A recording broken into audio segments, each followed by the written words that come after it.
The Zhou not only rejected the human sacrificial culture of the Shang, they overturned many of its social norms. The name Shang is related to commerce, and the Shang ancestor Wang Hai is said to have led cattle to other states to trade. By contrast, the ancestor of the Shou, Hu Ji, was associated with agriculture. The characters for Ji evokes grains and the state rituals for soil and grains. In their own time, the Shou were a poor tribe in the West, far less prosperous than the bronze-wielding Shang. After the conquest, the new rulers instituted a system of enfeoffment. Nobles were granted fiefs that required labor to till the soil, so agriculture gained prestige.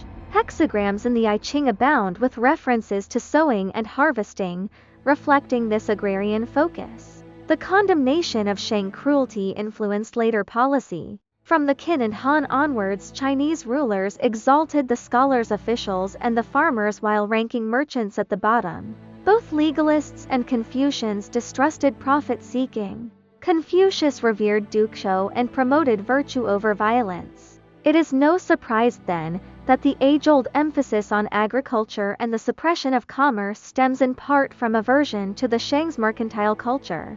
The Hou also curtailed the role of women. In the Shang, women could hold fiefs and even command armies. King Wu Ding's consort Fu Hao led troops into battle, as her excavated tomb attests. Later rites imposed the 3 obediences on women, confining them to weaving and farming. Scholarly essays, such as those of Wang Guowei, I have noted that the status of women under the Shang was higher than in the Zhou. Where the Shang prized extravagance, the Hou preached frugality.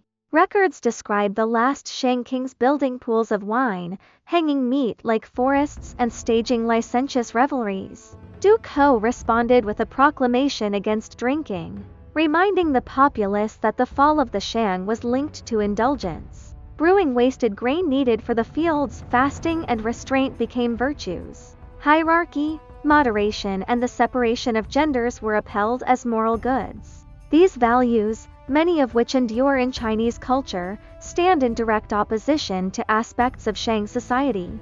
Yet the Shang cannot be dismissed simply as a dark age. It was during this period that writing was invented in the form of oracle bone scripts. The Shang produced intricate bronzes, forged sharp weapons, cast massive cauldrons and chariots, and built impressive palaces.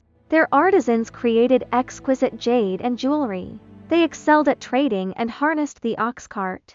They were creative and technologically advanced, even as their ruling class reveled in violence. This duality invites comparisons with later empires. British colonialism, for example, was marked by cruelty and bloodshed in Africa and Asia while giving birth to the Industrial Revolution. The Shang evokes a similar mixture of admiration and horror. Want a Yi Ching divination? Email sage@anywang.com.